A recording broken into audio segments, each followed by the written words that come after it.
बिस्मिल्लाहिर्रहमानिर्रहीम। शुरू अल्लाह के नाम से जो बड़ा मेहरबान निहायत रहम वाला है। अस्सलाम वालेकुम गाइस, इस ट्यूटोरियल में हम डिस्कस करेंगे क्लियर कमांड्स के बारे में। तो इस हमारे पास जो है सेंटोस जो है इसका मैं यूज़ कर रहा हूँ लिनक्स पे। तो जस्ट मैं टर्मिनल ओपन कर लूँ। टर्मिनल ओपन करने के बाद यहाँ आपको यूज़ करके दिखाऊंगा। जो भी मैं अभी आपको किसी कमांड के बारे में नहीं बता रहा, ये सिंपल कुछ भी मैं जो लिख रहा हूँ इसको अब मैं चाहता हूँ कि क्लियर करना चाहता हूँ, यानी कि यहाँ डिस्प्ले ना हो। तो उसके लिए जस्ट मैं CLEAR लिख दूँगा। तो ये हमारे पास देख सकते हैं ये क्लियर हो चुका है। अब स्क्रीन पे आपको कुछ भी जो है वो दिखाई नहीं दे रहा। तो इस तरह आपको क्लियर कमांड्स का जो है वो यूज़ कर सकते हो। स्क्रीन पे कुछ भी दिखाई नहीं देगा आपको।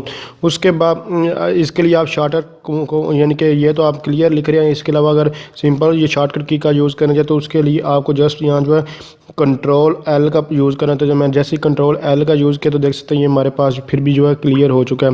तो इस तरह आप जो है Ctrl L कर लें या क्लियर लिख दें तो उसके थ्रू आप जो है कर सकते हैं। तो अब मैं आपके फिर सामने यानी कि Ctrl L का प्रेस कर लूँ तो ये देख सकते हैं ये हमारे पास क्लियर हो चुका है। तो इस तरह ये कंट्रोल लेफ़्ट साइड पे भी और CTRL लिखा होगा लेफ़्ट साइड पे भी आपके कीबोर्ड और राइट साइड पे भी, ये जो आपकी स्पेस बार उसके, तो आप कहीं से भी यूज़ कर सकते हैं। तो इसलिए मैं आपको ये दिखा रहा हूँ। तो सिंपल मैं फिर भी आपको बता रहा हूँ कि आप कोई भी कमांड जो है वो यूज़ कर, जितना भी लिख रहे हैं उसको आप चाहते हैं कि क्लियर करना चाहते हैं, अगर आपकी स्क्रीन के सामने नज़र ना आए तो उसके लिए आप क्लियर कमांड्स का यूज़ कर सकते हैं। तो उसके लिए जस्ट दोनों में आपको शॉर्टकट भी कंट्रोल और जो हमारे पास L होता है दोनों को इकट्ठे जो प्रेस करेंगे फिर भी उसे यहाँ जिस तरह CLER क्लियर लिखते हैं तो ये हमारे पास जो है वो इस तरह क्लियर हो जाए। तो अगर आप समझते हैं ये वीडियो हेल्पफुल है इसको लाइक शेयर और कमेंट ज़रूर कीजिएगा। तो थैंक्स फॉर वाचिंग।